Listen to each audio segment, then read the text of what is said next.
Steve gave the desk a powerful kick, shifting it 1.5 feet and spilling its contents all over the floor. "Fuck you, Steve," Waite said with as much confidence as he could muster.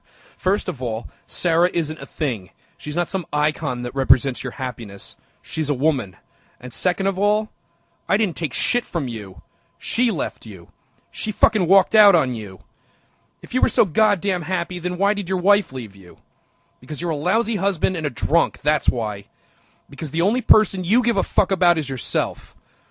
You weren't happy, and you sure as hell weren't making her happy." Waite pulled himself into a sitting position and continued his barrage. "You really expect anyone to stand by you when all you can think about is where your next drink is coming from?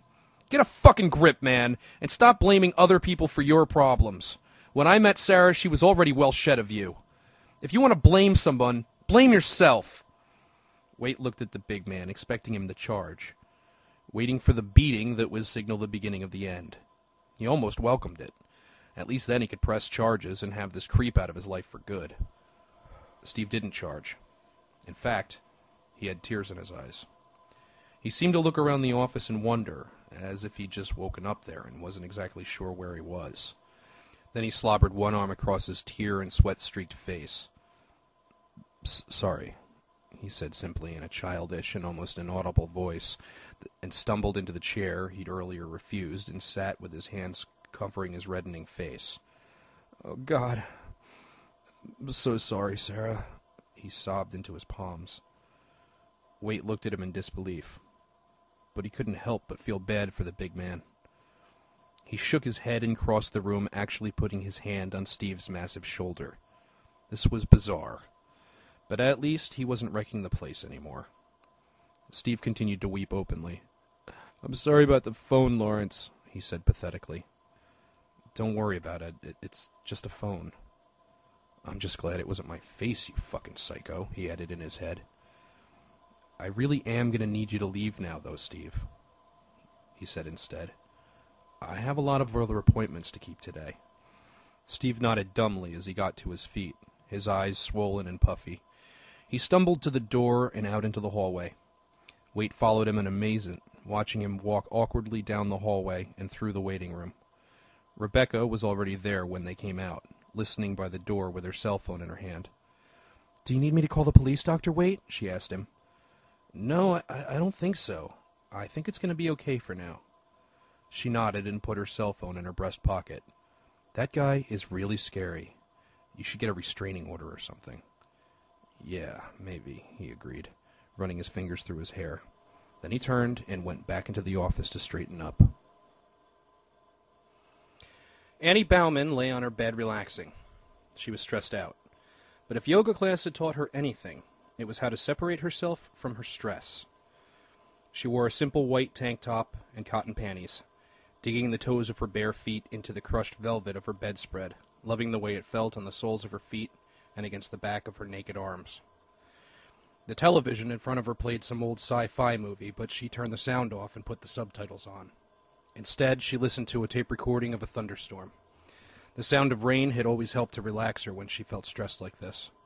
Something about it being cold and rainy outside made it feel warm and dry inside. She closed her eyes and smiled. She only needed one more thing. Reaching over the side of her bed, she retrieved a small wooden box. Inside the box were a small glass pipe, a Bic lighter, and a small bag of pot. She packed herself a bowl and lit it, taking a long, lung-burning drag. As she exhaled, she could feel the weed work its way into her nervous system. She visualized that the universe was in motion. The planets spun around the sun. The sun revolved around the earth, and the earth revolved around her. And there, in the center, she lay motionless, calm, and as peaceful as a child in the womb. She hit the bowl again and then placed it, still smoldering, on her nightstand. She closed her eyes and let the gentle sound of the rain and the rolling thunder penetrate her senses.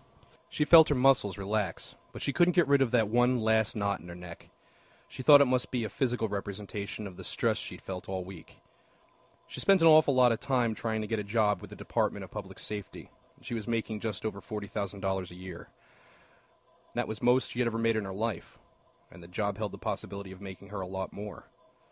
Now she was afraid she may have screwed it up. She'd just been sent to inspect a new courthouse in Kettle Creek, the next town over, and had apparently made a serious mistake in her paperwork. The department had been forced to send another more seasoned inspector to completely redo the inspection, and she had landed herself on probation. She had been the primary connection between her office and Chase Lawrence, the foreman of the crew that was in charge of restoring the old Kettle Creek High School that had burned down in the 60s. She'd taken care of all the preliminary paperwork and met with Chase multiple times. It was a big job, and now she doubted she would even be involved with the project. Chase wasn't bad-looking either. Of course, she had no real interest in him. She was a happily married woman. But their obvious mutual attraction definitely sanded the edges on a usually rough working relationship. She needed to stop thinking about this shit. She needed to relax. She slowed her breathing and forced a smile. Someone had told her once that the act of smiling actually sent signals to the brain that emulated the emotions you feel that make you smile. She didn't know if that was true, but she knew it made her feel better. She reached forward and touched her toes, letting her head hang on a loose neck, and gently turned it from side to side, trying to work the knot out.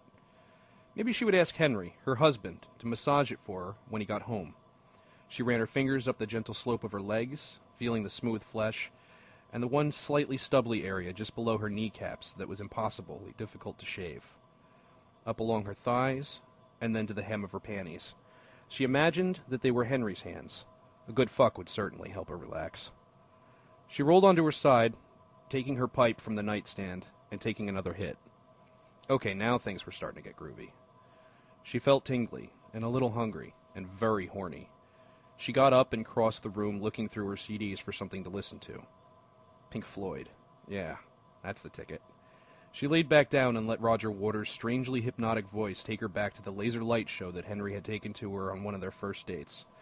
Her fingers slowly inched their way up her inner thigh to the throbbing cleft of her pussy, just as Henry's had done all those years ago. She couldn't believe how turned on she was. "Mother, do you think they'll drop the bomb?" Roger called from the stereo and from somewhere deep inside her head. "Mother, do you think they'll sing this song?" Her fingers found their way into her waistband and felt the waiting wetness there.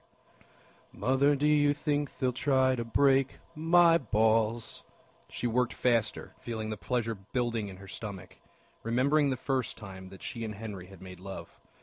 Ooh, mother, should I build the wall? She was asleep before the end of the verse. She awoke to the sound of the bedroom door opening and Henry stepping into the room. She sat up and beamed at him. He looked tired, but he beamed back. Henry was a high school English teacher and part-time science fiction writer. He hadn't published anything big yet, just some short stories in some sci-fi magazines, and one that had been featured on an internet fiction podcast. When he wasn't teaching it, he was writing it. He even spent an hour out of every day writing in a journal to keep his art at its sharpest. They had an entire bookshelf dedicated to his random musings. "What's up, gorgeous?" he asked her. "Nothing," she said in the most childlike tone she could. "Just lying here, listening to Floyd and waiting for my man." He came over and sat on their bed, kissing her on the tip of the nose. She scrunched up her face in a way that made him think of a rabbit. Little Rabbit, he called her sometimes. "How's work, babe?" she asked. "It's work," he said, pulling her onto his lap. He smiled, running his hands down her legs. "Ooh, you shaved for me?" "Mm-hmm," she said, nodding. He rolled her onto her back, kissing her. "Just let me change into something more comfortable." "'Kay." He went to the closet and pulled out a pair of sweatpants that served as pajamas, and swapped them for his trousers. It was only 4 in the afternoon, but if they were going to be lazing around in bed, he wanted to be comfortable. She took the pipe from the nightstand again, using her lighter to bring it back to life, and drew on it deeply. "You want a hit, baby?" she asked. "Sure," he said, and took a hit himself. "Would you mind rubbing my neck and my back a little, hun? There's a knot I can't get rid of." "Sure," he said, and he sat on the bed behind her, kissing the nape of her neck. "You stressed out, little rabbit?" She smiled at that. "Yeah, just work stuff." He began massaging her with his strong hands, his thumbs working deeply into the muscles where she couldn't reach. He always seemed to know just how she wanted him to touch her. He was the same way as a lover.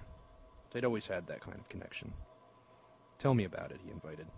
"Well," she lowered her chin to her chest. "Do you remember that thing I told you about the other day with the paperwork mess up?" "Yeah," he said.